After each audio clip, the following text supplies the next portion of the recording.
Hello World, c'est le chat de la chaîne Code avec le chat. J'espère que tu vas bien, ça fait longtemps que j'ai pas fait une vidéo.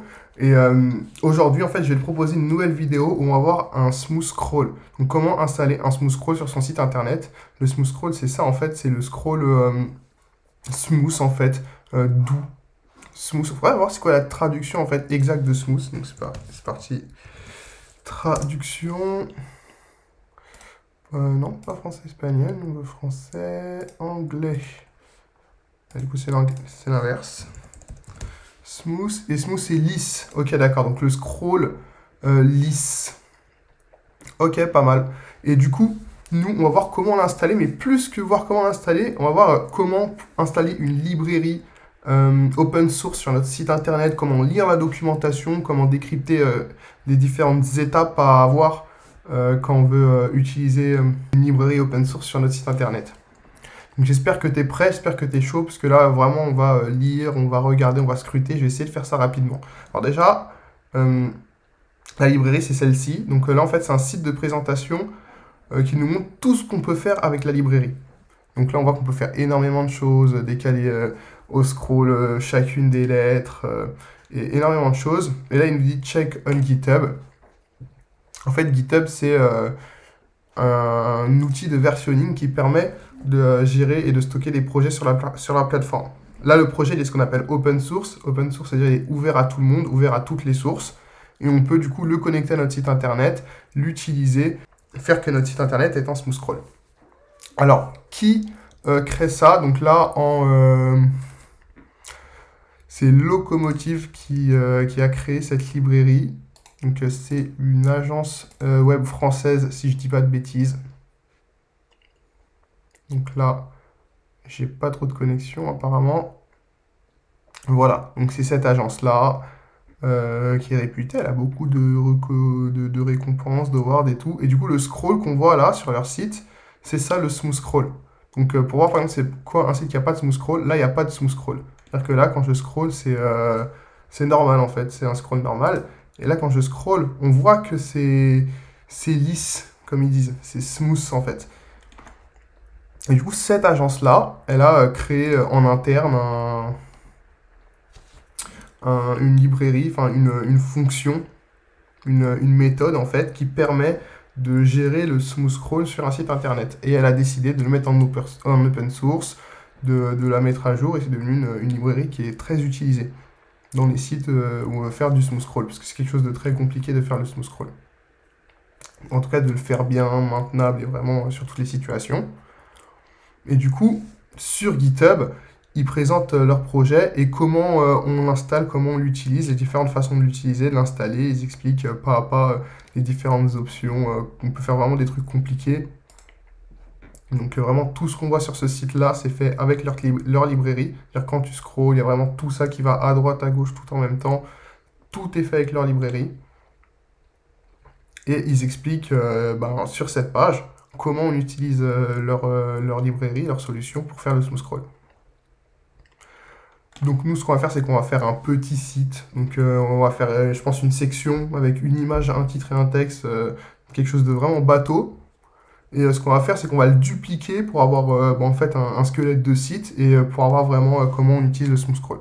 Ce qu'on va commencer par faire, c'est créer un site. Donc là, nouveau dossier, on va l'appeler smooth scroll. Ce dossier, on va l'ouvrir dans Code, VS Code. Voilà, quand notre dossier il est ouvert, on crée un nouveau fichier index.html.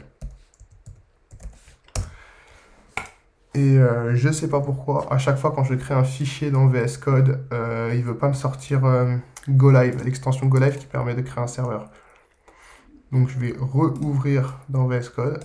Et là, comme il y a déjà mon fichier index.html, je sais qu'il va me charger GoLive. Me fait pas mentir. Et voilà, il me charge le GoLive. Donc on va créer un squelette de site internet. Donc comment j'ai fait? Je fais le point d'exclamation et tabulation sur VS Code et ça nous fait vraiment le doctype. Document, bon, allez. On va mettre smooth scroll. Et voilà, donc là dans notre body, qu'est-ce qu'on va faire? Déjà, on va créer une balise style qui va gérer notre style. On va pas le faire dans un autre fichier. On va mettre HTML body margin 0px et padding 0px. Déjà, ok. Et ensuite, on va créer le corps de notre site internet. Donc, ce qu'on va faire, c'est qu'on va utiliser, on va faire ça par section. On va créer des sections qui vont faire l'entièreté de la hauteur de la page et l'entièreté de la largeur de la page. Et en fait, elles feront toutes 100% de la page et quand on va scroller, ça va être des sections. Donc, on va utiliser la balise section. Ça va être pas mal. Et dans cette section, on va mettre, on a dit d'un côté une image, d'un côté texte et titre. Donc, on va créer un wrapper image, wrapper-img, et un wrapper content. Donc, point wrapper-content.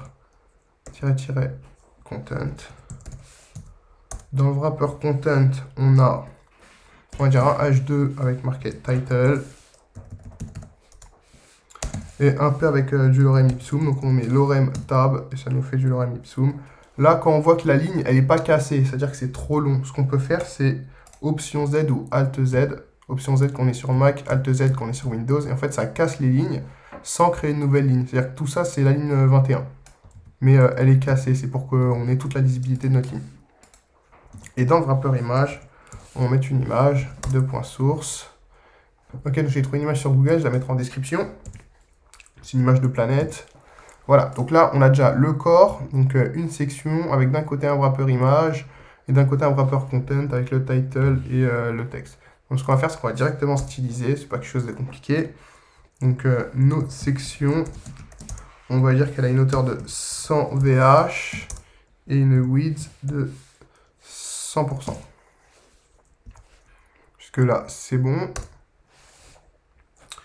Notre wrapper image et notre wrapper content, on va leur mettre chacun une width de 50%, une height de 100%, width 50%, height 50%.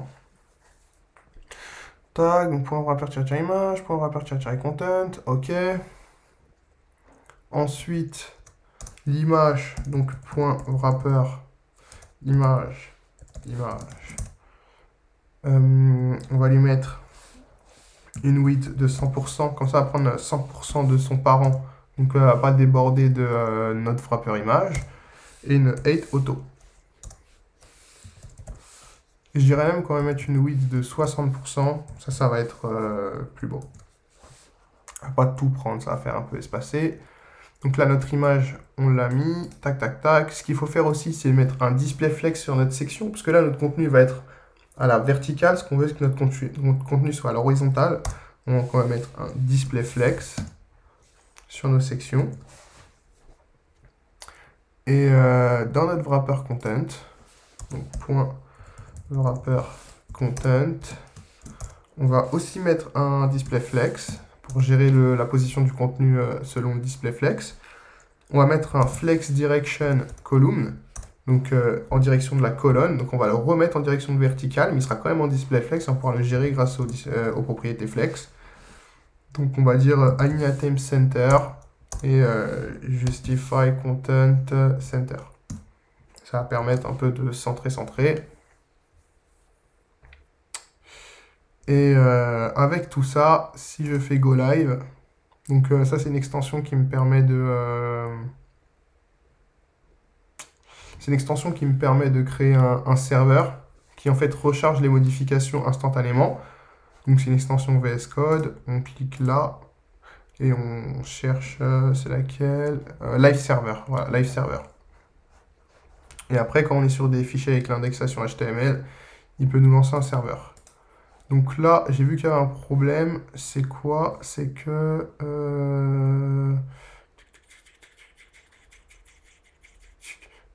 Voilà. Déjà, la height, il faut la mettre à 100%. Je sais pas pourquoi j'ai mis à 50%. Donc là, on voit que c'est centré. Par contre, ce que je vais faire, c'est que... Tout ça, je vais le mettre... dans les deux, parce que là on voit que ça englobe les deux, ce qui va permettre de centrer l'image aussi. Voilà. Et ce que je veux par contre, c'est que le titre et le texte soient alignés à gauche. Donc je crois que c'est le align items. Align items, il faudrait mettre un start. Voilà, et là voilà, le titre est aligné à gauche. Bon, c'est pas très beau, hein. On est d'accord, c'est pas très beau, mais ça nous permet de faire un corps de site.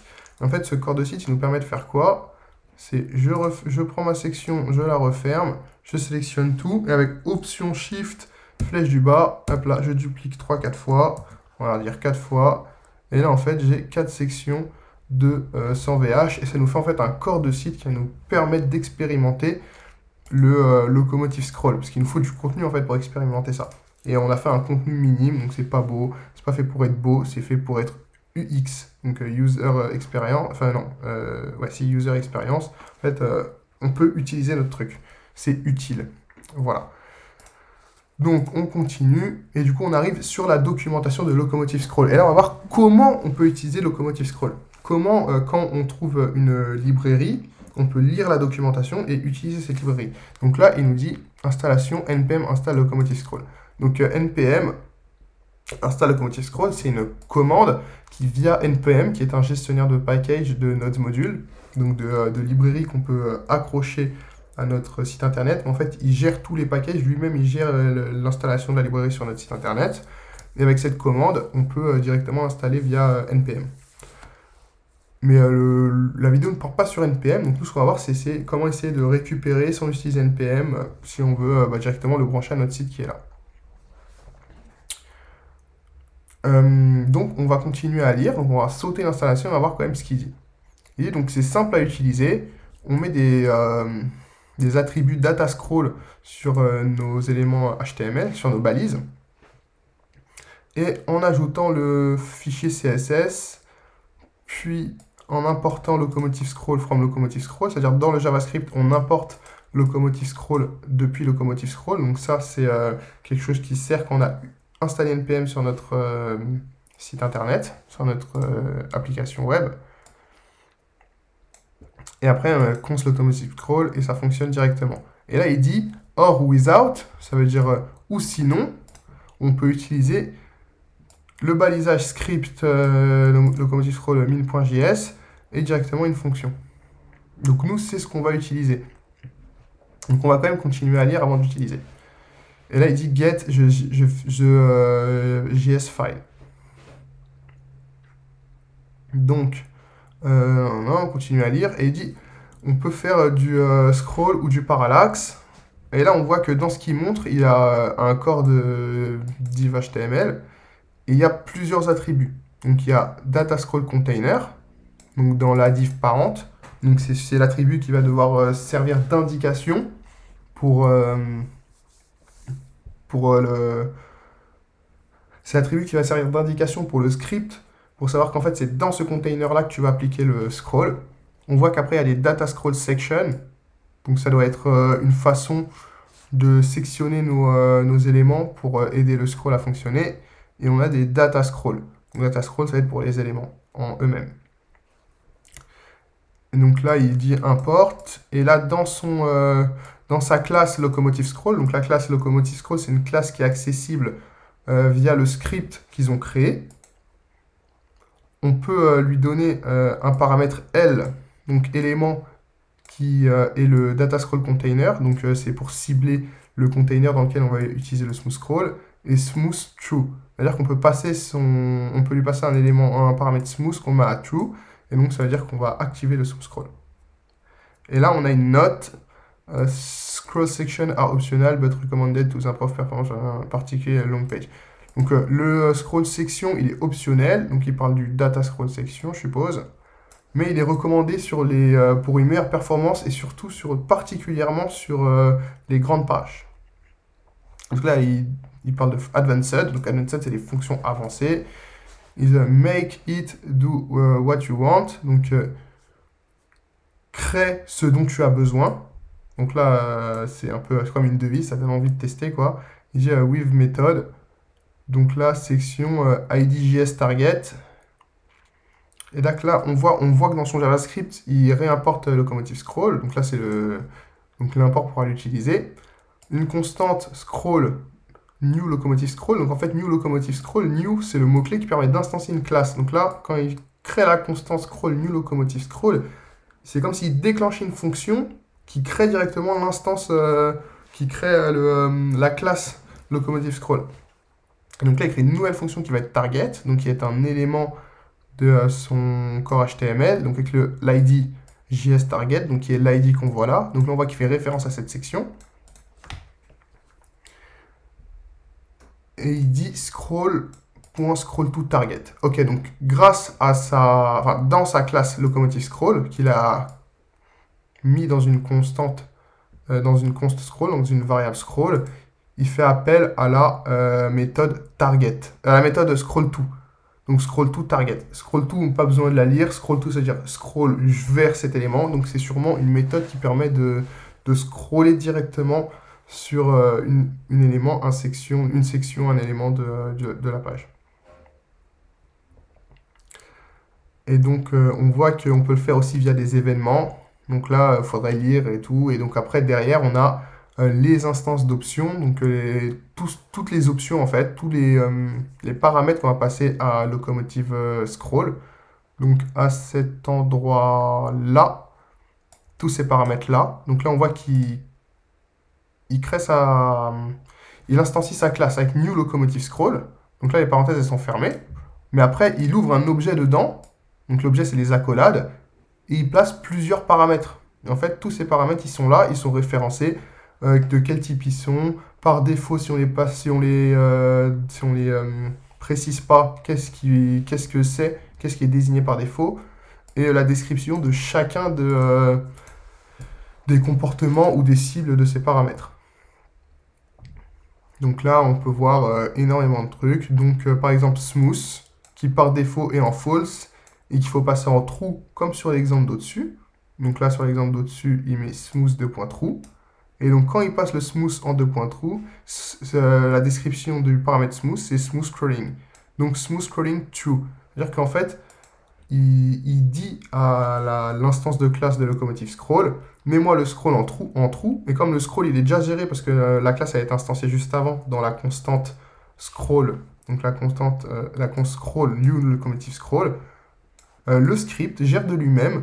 Et du coup, passe le scroll en smooth et quand il va gérer le site tout seul. En fait, c'est ça le principe d'une librairie, c'est que tu l'importes sur ton site internet. Tout est déjà préfet, en fait, c'est des codes que des développeurs ont déjà fait. En l'occurrence, là, on a dit que c'était l'agence Locomotive. Ils ont fait leur code chez eux, dans leur lab, et là, ils le mettent en open source pour qu'on puisse l'utiliser. Et c'est pour ça que c'est intéressant de pouvoir lire les documentations, se forcer à chercher à creuser la tête. Moi-même, aujourd'hui, c'est encore compliqué. Je cherche souvent la facilité. Je tape mes trucs sur Google. J'essaie de voir s'il n'y a pas des Stack Overflow pour aller vite parce que ça prend la tête de temps en temps. Ça prend la tête, c'est la réalité. Mais on apprend vraiment, on comprend vraiment que quand on se plonge dans la documentation et que ligne après ligne, ah d'accord, donc ça sert à ça, d'accord, ça dit, ah d'accord, en fait, si j'ai envie de faire telle chose, et ben en fait, tel truc me le permet. Un exemple que je vais vous donner, si j'ai envie d'animer mes éléments. Donc c'est-à-dire quand je scroll, quand l'élément il arrive dans la page, je l'anime. Je sais pas, je le fais apparaître ou je le fais bouger, quoi qu'est-ce. Locomotive scroll permet de détecter les éléments qui sont dans l'écran. Mais pour le savoir, il faut lire la documentation. Sinon, tu vas juste utiliser Locomotive scroll pour scroller et tu vas utiliser une autre méthode, donc par exemple l'intersection observer API, pour détecter les éléments qui sont dans ton viewport. Donc là, il dit with event, c'est-à-dire reconnaître les trucs avec les événements. Là, on voit fonction module, et en fait, ça fait référence à quand ça va passer dans l'écran, ben, ça va faire un événement. Donc, si on peut déclencher un événement quand ça passe dans l'écran, donc là, on voit, il écrit quoi? Scroll. Donc, scroll, c'est son instance de locomotive scroll. Il utilise la méthode on, donc .on, c'est-à-dire que dans new locomotive scroll, c'est-à-dire dans le script de locomotive scroll, ils ont créé une fonction on. Donc il fait .on, il veut accéder à la fonction on qui est dans la classe locomotive scroll. Et du coup, il passe le premier paramètre call. Et après, il passe le deuxième paramètre qui est une fonction. Et du coup, call, c'est-à-dire call, ça veut dire appel.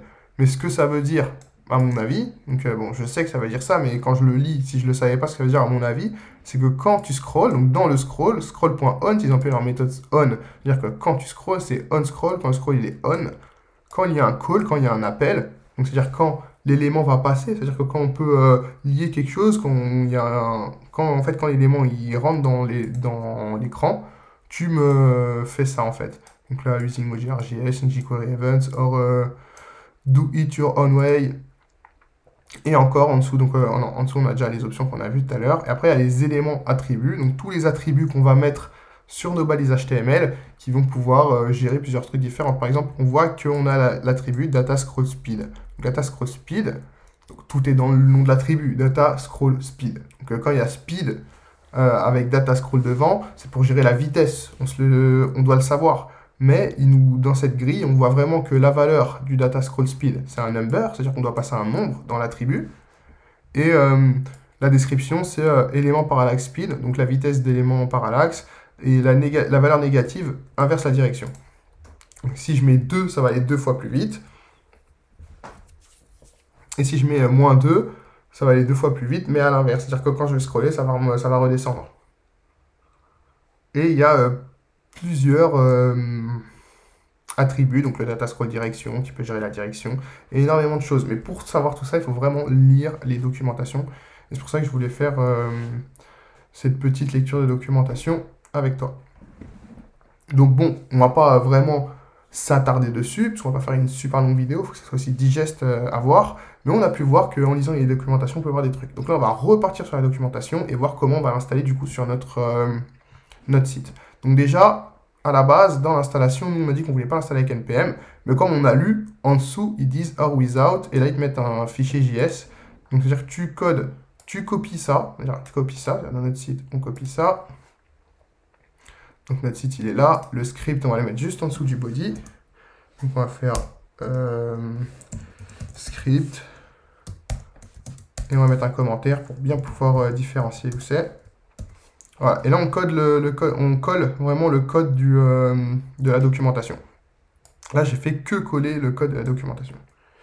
Je vais juste mettre une tabulation. Je me suis trompé de touche. Voilà.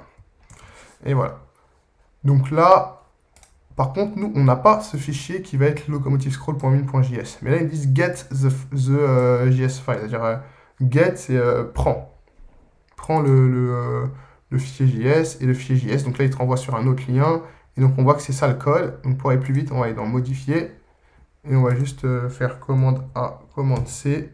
C'est le plus simple. Sinon, il faut faire tout ça comme ça jusqu'à la fin pour pouvoir tout copier. Parce que je crois que si on fait commande A, ouais, ça prend tout. Voilà, donc là, j'ai fait commande A, commande C. Et donc, je vais créer un nouveau fichier. Comme on a créé le fichier index.html, et on a dit qu'on l'a appelé locomotive-scroll.min.js. Voilà, et dedans, on colle tout ce qu'il y avait. Et on sauvegarde. Mais il ne faut pas oublier, parce qu'on a lu la documentation, qu'avant même d'arriver au JavaScript, tout en haut de la documentation, ils disent OK, installez sur un JavaScript, HTML, et là ils disent CSS. Donc add the base style to your CSS file. Donc là, on clique, et donc on voit qu'il y a un fichier CSS. Donc pareil, on peut sélectionner comme ça. Bon là, ça reste pas trop grand. Donc on prend comme ça. Et du coup, on va créer un fichier CSS qu'on va appeler locomotive-scroll.css. Voilà. Dedans, on met tout ça, on sauvegarde. Donc là, on retourne sur la page avec les explications d'installation. Et du coup, notre fichier CSS, il faut le relier à notre site. Donc là, il est dans le dossier, mais il faut le relier. Pour le relier dans le head, on va créer un link. Donc on va le mettre juste en dessous des méta. Link. Et lui, il me propose directement CSS. Donc là, je fais tabulation. Là, j'ai style.css. Moi, je veux pas le style, je veux locomotive. Donc là, il veut pas me le mettre. On va faire comme ça. Locomotive-scroll.css. Voilà. Donc là, on a branché le CSS, le JavaScript. Et là, on voit quoi? Il doit être dans le HTML, faire data scroll. Donc les éléments, il faut les mettre en data scroll. Donc on continue. Non, non, ok. Et donc là, pour activer le smooth scroll, donc là il met smooth, donc c'est la section smooth. Pour activer le smooth scroll, oui, smooth scroll scrolling parallax. Et là, il a déjà une base. On voit que dans cette base, il faut le data scroll container. Donc déjà, on va récupérer la data scroll container, parce que si on descend en bas et qu'on lit les éléments attributs, data scroll container définit the scroll container require for basic styling. C'est-à-dire qu'il est requis pour le style de base, qui est le style CSS qu'on a installé tout à l'heure. Donc on va là, et nous on va le mettre sur notre body. Sur le body, on va mettre l'attribut data scroll container. Maintenant qu'on a l'attribut data scroll container, on va descendre. On voit qu'il y a les data scroll section, on a dit que c'était optionnel, et les data scroll. Donc on va voir à quoi correspond les data scroll. On descend, tac, tac, tac, tac, tac. Data scroll, detect if in view. Donc ça c'est pour détecter si on est dans la view, c'est-à-dire dans le viewport, dans l'écran. Si l'élément est dans l'écran. On n'a pas besoin de le détecter s'il est dans l'écran, ce qu'on veut c'est que juste il y ait le smooth scroll d'installer. Donc, on va pas se prendre la tête avec ça. On retourne sur notre truc. On était à quelle partie? Tac, tac, tac, on était là. Et là, on voit que pour que ça fonctionne, il faut faire l'import. Nous, l'import, on n'en a pas besoin. Parce que... c'est quoi ça? Ok. Ah bah c'est locomotive scroll. Ok. Donc, l'import, on n'en a pas besoin parce qu'on a mis notre script là. C'est-à-dire que c'est relié directement à ça. Tout ça, c'est le code que l'agence Locomotive a travaillé pour qu'on puisse accéder au locomotive scroll. Et on a déjà une petite fonction, mais on va la remplacer par ça, const. Du coup, on ne prend pas l'import, on n'a pas besoin d'importer, mais on prend directement la constante. Je mets une tabulation pour la notation, donc 2 tables même. Et const scroll égale new locomotive scroll, data scroll container. Donc document.querySelector, c'est ce qui nous permet, donc en JavaScript, de target un élément dans le DOM. Et si on met, on écrit ça comme ça, donc entre crochets avec du texte dedans, en fait, c'est pour sélectionner les attributs. Donc comme en CSS. Et smooth true. Donc là, on fait commande S. On a déjà ouvert sur le port 5500, c'est parfait. Et là, le port 5500. Et on voit que ça scroll smooth. Donc là, par contre, il y a un double... Ah, voilà. Voilà. On voit que ça scroll smooth. C'est, voilà, vraiment, ça scroll smooth. Donc, déjà, on a réussi à installer une... alors, je comprends pas pourquoi lui... Bon, ok, il y a un petit bug, on se passe censé faire ça, je comprends pas pourquoi la barre reste là. C'est pas grave, ce qu'on voulait, c'est vraiment installer le truc. Donc, on a installé le smooth scroll, et on voit que notre site, il scroll smooth. Et si je mets, par exemple, je passe à false, donc false, là, il scroll plus en smooth. Donc, c'est ça aussi l'intérêt de Live Server, c'est que Live Server, il nous permet d'avoir les modifications en instantané. Donc je le remets en true. Et là, on en retourne sur le smooth.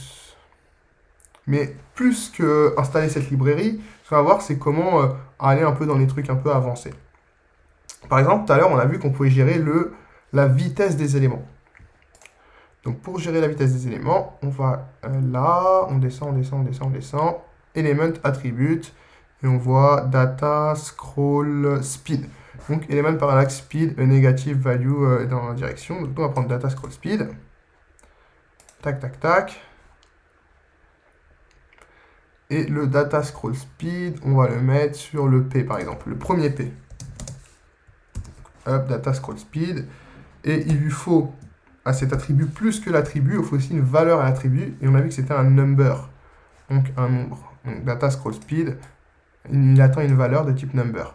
Donc on va mettre 2. 2, je pense que ça sera assez efficace. Et ça ne fonctionne pas. Donc je vais recharger, on ne sait jamais. Ça ne fonctionne toujours pas. Pourquoi ça ne fonctionne pas? Parce qu'on n'a pas mis le data scroll.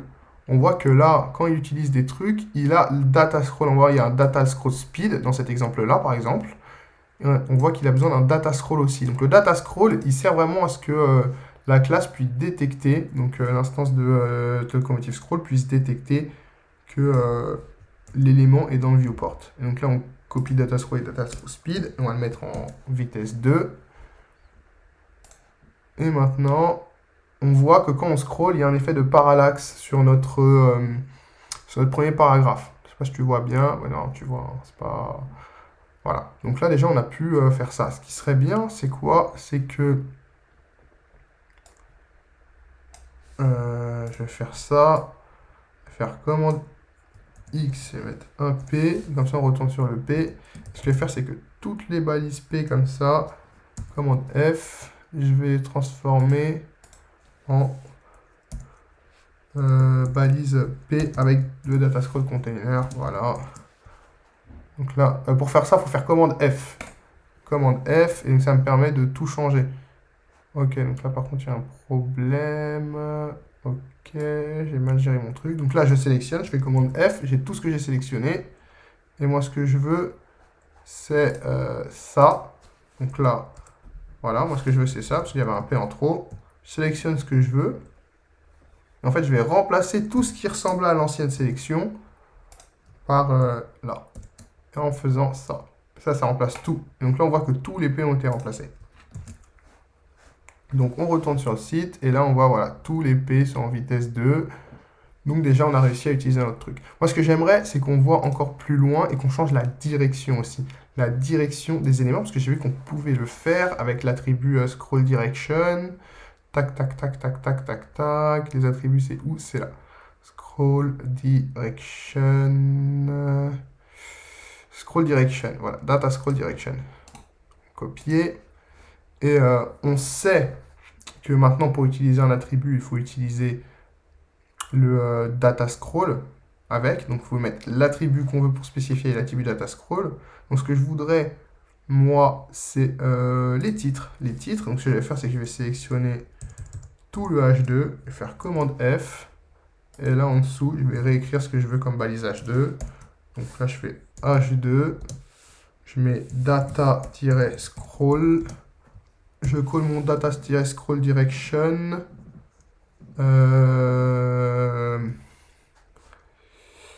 Et je mets égal, comme ça, avec deux strings. Et on va voir ce qu'il attend comme valeur. Donc là, vertical ou horizontal. Donc il attend une string verticale horizontale. Et nous, on va mettre horizontal. Tac, donc je vais reprendre ça. Je vais faire commande C, commande F. Là, je fais commande A, je supprime tout, je fais commande V. Donc je colle exactement ce qu'il y a. Et je vais juste rajouter horizontal. Il n'y avait pas de E. Non, il n'y avait pas de E. Et maintenant, on change tout. Et tous mes H2, on veut horizontal. Et ça fonctionne pas. Pourquoi ça fonctionne pas? Et ben voilà, faut voir. Tac, tac, tac, tac, tac. H2, data scroll direction, horizontal. J'ai du mal d'écrire. Non, j'ai pourtant bien écrit. Data scroll direction. Ah si, j'ai marqué horizontal. C'est horizontal. Je vais faire commande F. Et du coup, j'ai déjà le dernier truc que j'avais écrit. Donc, je vais tout changer en horizontal. Voilà. Ok, j'ai créé un bug. Ok, donc on va tout changer. On va prendre le mot, commande F, et ce mot-là qui est mal écrit, commande V, horizontal. Voilà, on a horizontal partout, tout est bon. Donc, sur notre site, maintenant, eh ben, apparemment, ça marche pas. Hein. Apparemment, ça fonctionne pas. J'ai commande S, data scroll direction, horizontal. Tac. Donc là, le speed, il fonctionne pas, mais l'horizontal, il fonctionne. Non, le speed, il fonctionne, mais l'horizontal, il fonctionne pas. Donc je vais inspecter voir s'il n'y a pas une erreur. Apparemment, on n'a pas d'erreur. Donc, data scroll direction. Je vais essayer de le mettre en vertical pour voir qu'est-ce que ça fait.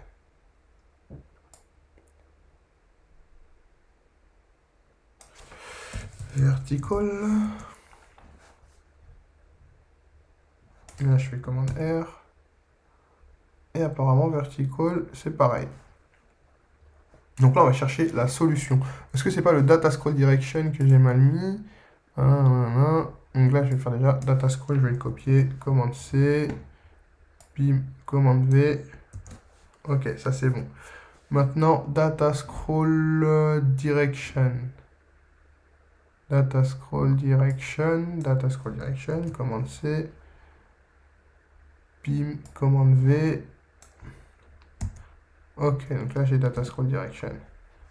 On va mettre égal. Et donc là on ouvre le truc. Et nous on veut horizontal. Hop là, donc c'est une string horizontale. Tac, commande V. Et peut-être qu'il faudrait peut-être lui rajouter un data scroll speed, je sais pas, data scroll speed 1. Essayons pour voir. Ne serait-ce pas ça. Data scroll speed, je sais pas, 1.2. Allez, commande S. Tac. Ah voilà, donc là le data scroll direction il fonctionne.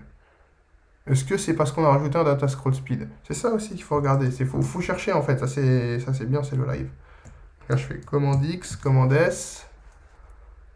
Là il fonctionne plus. Par contre,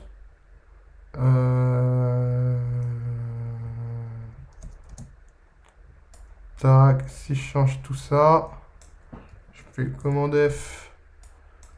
Hop là, je vais tout supprimer. Supprimer.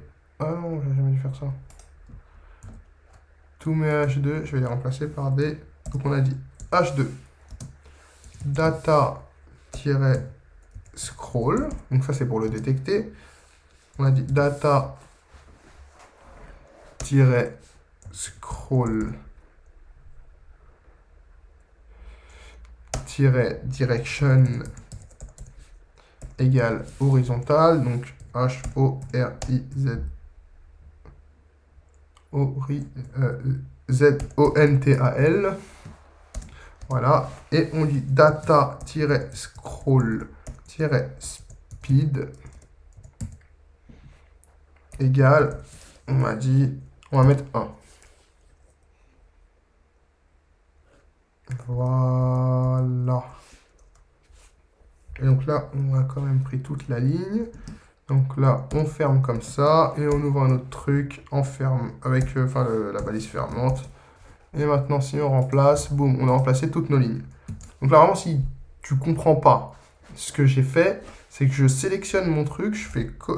imaginons que j'ai rien. Je sélectionne mon truc. Je fais commande F, et en fait, ça me permet de modifier en même temps toutes les lignes qui ont les mêmes caractères. Donc là, c'est tout ce qui est sélectionné en orange, c'est tout ce que je vais modifier en même temps.